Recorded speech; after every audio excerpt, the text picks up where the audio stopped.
How's it going? I'm Matt from Bethesda, and we're here with Bethesda Game Studios. These guys have actually all worked on the game, the Fallout series, for over 10 years together. We've got the art director, Istvan Pele. Hello. Lead producer, Jeff Gardner. Hello. Lead writer, Emil Pagliarulo. And you guys don't need to welcome, or you know who he is. Yeah, let's welcome him. Here's Todd Howard, the game director of Fallout 4. So the game was announced about 2 weeks ago. We showed it at the showcase at E3. How are you guys coming along with the game? Great. You know, we're where we need to be. There's a lot to do yet. We build really big games, but you know, we make the games that we want to play, and it's a blast to play, and we're really excited to get it out to everybody. You know, and the joke that when you tell someone you're a video game developer and, oh, you play games all day, you know, no. So 3.5 years, you're not playing games all day, you're making them. But now it's sort of the part of the project where you are playing the game all day, trying to, you know, play it and test it and fix it and get it where it's supposed to be. So I've played the game probably 400 hours, and I'm still finding stuff that I haven't seen yet. Surprises. Yeah, this is my favorite part of the project. This is when it all starts coming together. It's clicking. So much fun. We're having a blast. I think that's one thing people don't realize is they think like that we know everything in the game. Like you think like I would know everything in the game. I actually don't.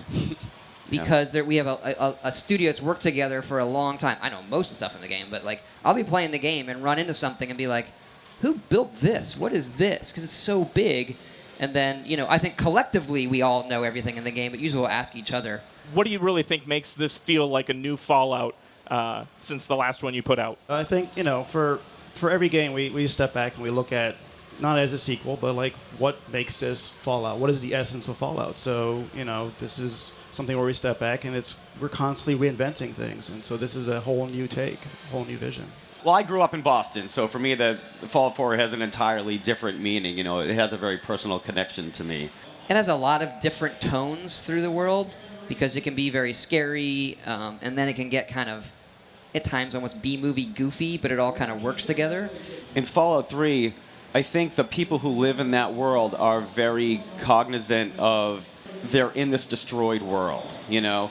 And so we looked at that again and tried to think, well, what if, you know, it's not so much about the past. You know, this is what they know. This is their world. So there's a little bit of, you know, there's a post-apocalypse in a destroyed world, but there's a glimmer of hope sometimes too, because there are people that are getting on with their lives. And how do you look at that too? And how does that, you know, inform the different stories in the world?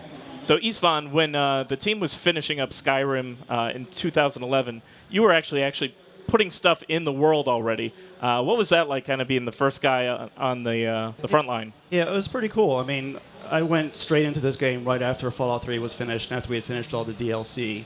So I was still very much fresh on just having completed that project and deciding, like, all right, what do we want to do this time that's different? We want to keep things fresh. We don't want to repeat ourselves. Fallout 3 had a very distinct visual style. It kind of, you know, you look at a screenshot, a video from it, you can easily identify it.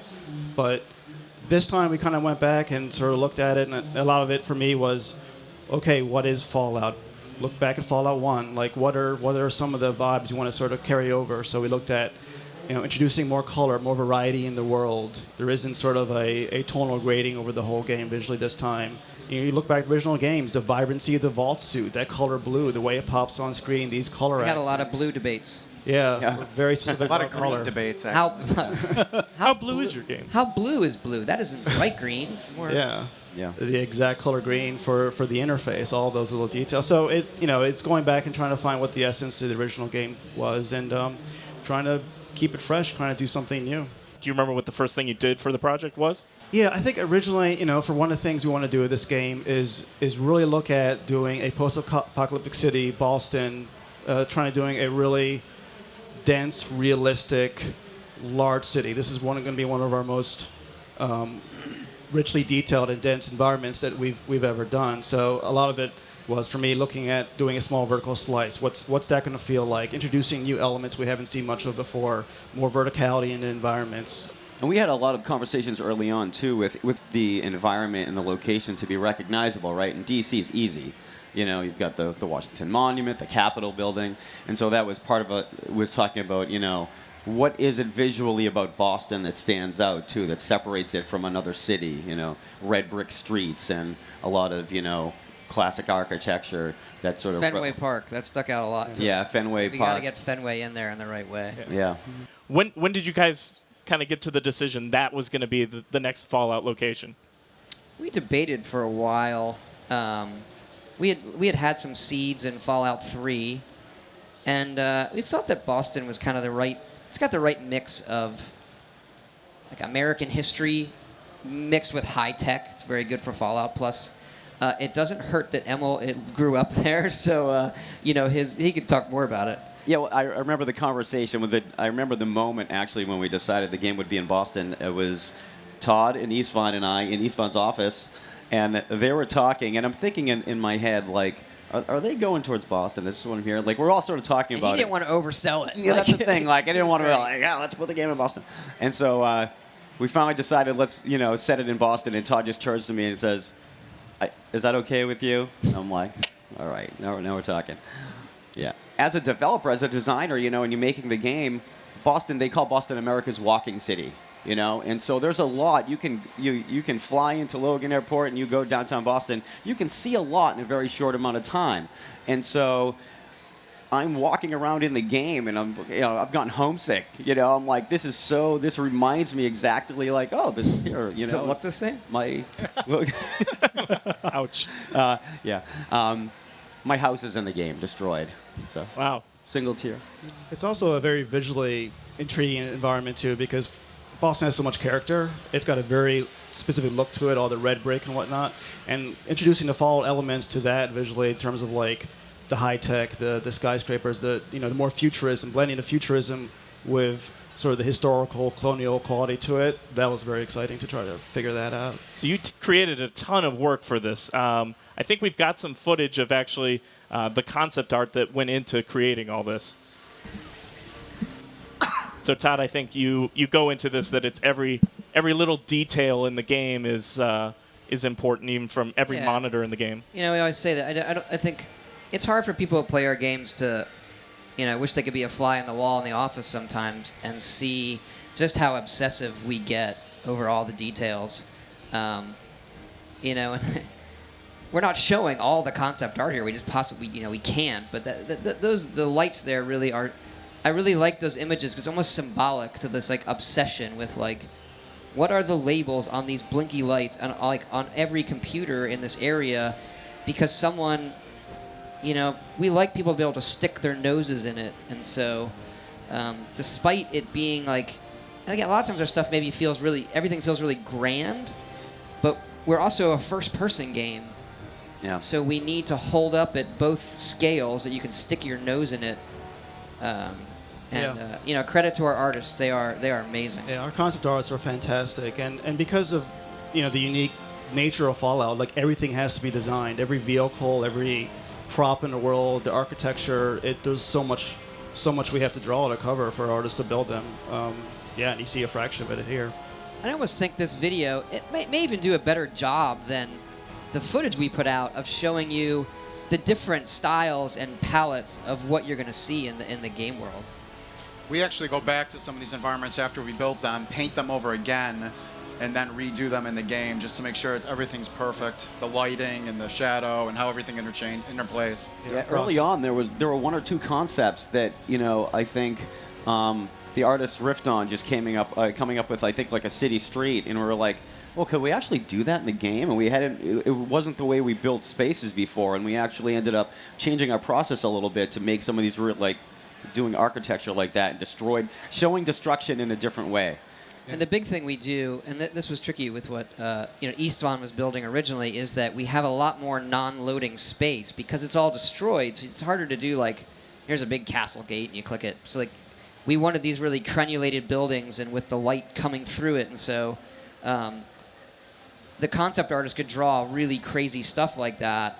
And with the new consoles and the memory and the tech, we're able to build these things where it's a lot more free-flowing. Particularly, downtown was the biggest struggle technically to get going at the detail level we wanted. The building of settlements and the weapon customization, that seems pretty crazy and ambitious for you guys. I think we have some footage of that right here. So did Did Hearthfire play a big part into this from Skyrim, or was it just something you wanted to do all along? I wouldn't say we do a little bit of this in all the games we do. So when Hearthfire was being made, we knew we were doing this, but it wasn't. I wouldn't say one had anything to do with the other. It's just this one is completely. It's a completely different animal. So this really became like we'd like to do it. Can we even do it? And I think the inspirations are pretty clear here. Things like Minecraft and other games that we like, and that we could do it really well in a world like Fallout. And I remember discussions actually because Jeff and Todd and our kids were playing Minecraft around the same time, so we would have these discussions about like what are our kids playing, what are they creating, and yeah, Terraria was another one. Yeah, right. Where people will come to your, and one of our artists made that. I just thought it was so awesome. It's like we got to put that in the video. Like that's not. He built that, and then set up all the. You can set up the wires and control them. One of the things we don't show because it's, we couldn't get in the video is he made a music player too. Like you can make things that play audio tunes and then plug the terminal in and adjust the pitch, and so. That's the visual programming kind of being able to do that, or how's that work? Yeah, because we have terminals in Fallout, we can kind of get away with like pseudo scripting without you getting in and modding and scripting, because you can build a terminal and then access everything on it. And so as the artists and the other designers make new things, they give them properties, and those properties will feed back to the terminal, and you can see those. So like, it works well in the game, but we're more excited to like get it out to everybody and then see what they make with it. Because you look at what people do with Minecraft, just with basic timers and switches and redstone, it's bonkers. So working on the project, Jeff, does it feel like you're a parent or an overseer making sure all this stuff's getting done to hit the release date? In some regards, I have 5 children, so it's not nearly as difficult as that, honestly. But one's enough for me right now. Yeah. They're wonderful. But like I said, we are blessed to work with some of the best professionals in this industry. We're still sort of a scrappy team in a way. We're just over 100 people, not nearly as big as some of the other studios. So we're able to really have great rapport, an individual rapport with most, all our developers, and really get like this great, I hate the word synergy, but that's what it is, going between different departments. And we empower people to do what they love when they come to our work, and they're really like, what can you contribute today? It's not like we hand them a task sheet or anything along those lines. We find surprises all the time in the game, and those are generally, for us, some of the best things in the game. Like, we've been working together, for 10 years on the Fallout series, right? But that's representative of the company, too. Like, most of the people at Bethesda have been there for a long time, so we've worked. A lot of people, most of the people on the team, we've been working with them for years, so you get to know them. There's a certain flow and energy, and and just how they work. And how to communicate effectively with them. And people see the end result of what we do, but we're coming to the office for 4 years, and we spend a lot of time together. And that's, I think our creative energies together, everybody in the team, that really shows through in the game.